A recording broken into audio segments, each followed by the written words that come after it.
Sizing overcurrent protection for an elevator motor requires careful consideration to ensure both safety and proper operation. The primary goal is to protect the motor and the branch circuit from overloads and short circuits. Here's a breakdown of the steps involved in properly sizing the overcurrent protection. Firstly, determine the motor's full load current, or FLC. This is a critical parameter that you can find on the motor's nameplate or in the manufacturer's datasheet. The FLC represents the amount of current the motor draws when operating at its rated horsepower and voltage under full load conditions. Be sure to account for any directing factors that may affect the motor's performance, such as high ambient temperature or altitude. Directing reduces the motor's capacity, and this needs to be reflected in your calculations. Secondly, apply the standard overcurrent protection curves. These curves are based on the motor's insulation class, which indicates the motor's ability to withstand heat. For motors with Class B and F insulation, which are the most common types, you'll typically use an overcurrent protection curve of 125% of the FLC when using a circuit breaker. For fuses, you'll use a curve of 175% of the FLC. If the motor has Class H insulation, which is designed for high temperature operation, the overcurrent protection curve is slightly different. For circuit breakers, you'll use 135% of the FLC, and for fuses, you'll use 190% of the FLC. Thirdly, adjust for the service factor. The service factor is a multiplier that accounts for potential overloads that the motor may experience during operation. For elevator motors, a service factor of 1.25 is generally recommended. This means that the motor can handle loads up to 125% of its rated horsepower for short periods without overheating or being damaged. Fourthly, calculate the trip current. The trip current is the level of current at which the overcurrent protection device, whether it's a circuit breaker or a fuse, will activate and interrupt the circuit.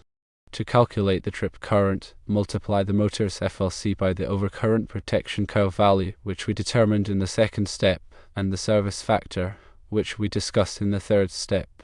The formula for calculating the trip current is trip current equals FLC times overcurrent curve times service factor. Fifthly, select the overcurrent device. Based on the calculated trip current, choose a circuit breaker or fuse that has a trip current rating that is equal to or greater than the calculated value. It's important to consider the interrupting rating of the overcurrent device as well. The interrupting rating is the maximum amount of fault current that the device can safely interrupt without being damaged. Ensure that the selected device has an adequate interrupting rating for the application to prevent catastrophic failure in the event of a short circuit. In addition to these 5 steps, there are some additional considerations that you should keep in mind when sizing overcurrent protection for elevator motors. Ground fault protection is essential for elevator motors. Ground faults can occur when there is an insulation failure in the motor or its associated wiring, resulting in current flow into ground. Ground fault protection devices are designed to detect these faults and quickly interrupt the circuit to prevent electrical shock and equipment damage. Short circuit protection is another critical aspect.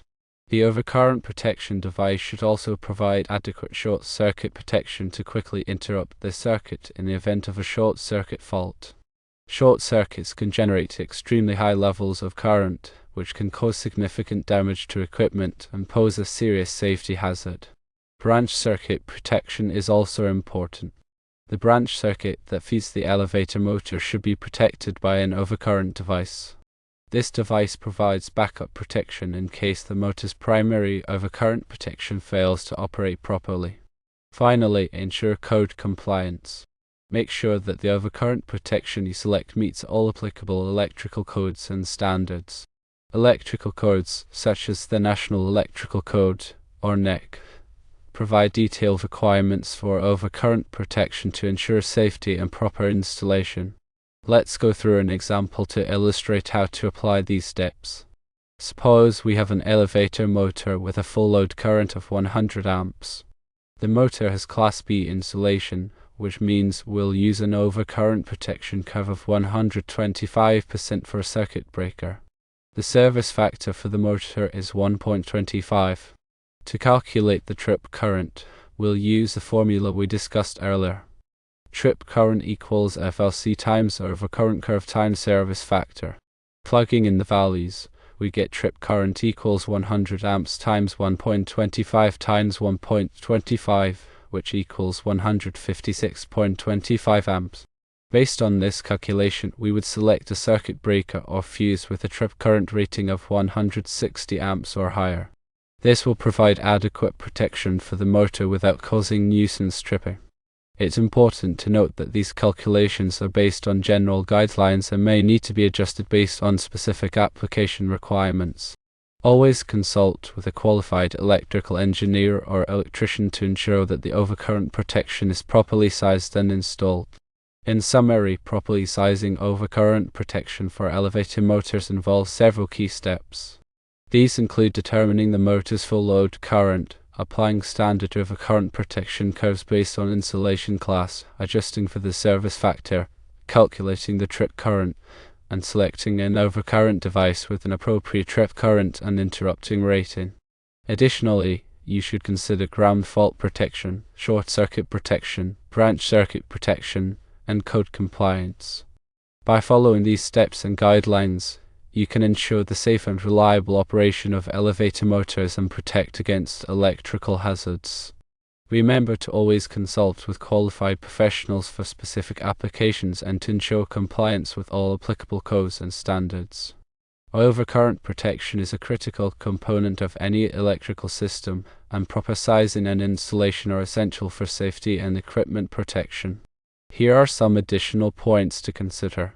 Firstly, the type of overcurrent protection device, whether it's a circuit breaker or a fuse, can affect the overall protection scheme. Circuit breakers offer the advantage of being resettable, which means they can be reset after tripping and reused. Fuses, on the other hand, are single-use devices that must be replaced after they blow. Secondly, the time current characteristics of the overcurrent protection device are important. Time current characteristics describe how quickly the device will trip at different levels of overcurrent.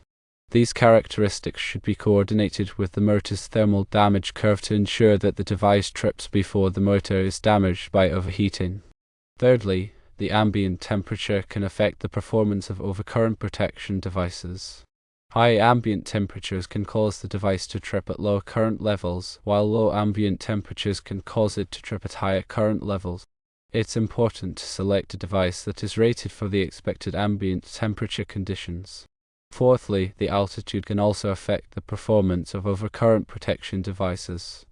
At higher altitudes, the air is thinner, which can reduce the device's ability to dissipate heat. This can cause the device to trip at lower current levels. It's important to select a device that is rated for the expected altitude conditions. Fifthly, the presence of harmonics in the electrical system can affect the performance of overcurrent protection devices. Harmonics are non-sinusoidal waveforms that can cause the device to trip prematurely. It's important to select a device that is designed to withstand the effects of harmonics. Sixthly, the coordination of overcurrent protection devices is crucial. Coordination refers to the selective tripping of overcurrent protection devices in a series. The goal is to ensure that only the device closest to the fault trips, while the other devices remain closed. This minimizes the extent of the outage and allows the rest of the system to continue operating. Seventhly, the maintenance of overcurrent protection devices is essential. Overcurrent protection devices should be inspected and tested regularly to ensure that they are functioning properly. This includes checking the trip settings, verifying the interrupting rating, and inspecting for any signs of damage or corrosion. Eighthly, the documentation of overcurrent protection devices is important. Detailed records should be kept of all overcurrent protection devices, including their ratings, trip settings, time current characteristics, and maintenance history. This information is essential for troubleshooting and for ensuring that the devices are properly maintained. Ninthly, the training of personnel is crucial. Personnel who are responsible for the installation, maintenance, and operation of overcurrent protection devices should be properly trained. This training should cover the principles of overcurrent protection, the types of overcurrent protection devices, the selection and application of overcurrent protection devices, and the troubleshooting of overcurrent protection devices. Tenthly, the use of arc flash protection is becoming increasingly common. Arc flash is a dangerous electrical hazard that can occur when there is a short circuit or ground fault in the electrical system. Arc flash protection devices are designed to quickly interrupt the circuit in the event of an arc flash, reducing the severity of the injury to personnel. These additional considerations highlight the importance of a comprehensive approach to overcurrent protection. It's not enough to simply select an overcurrent protection device based on the motor's full load current.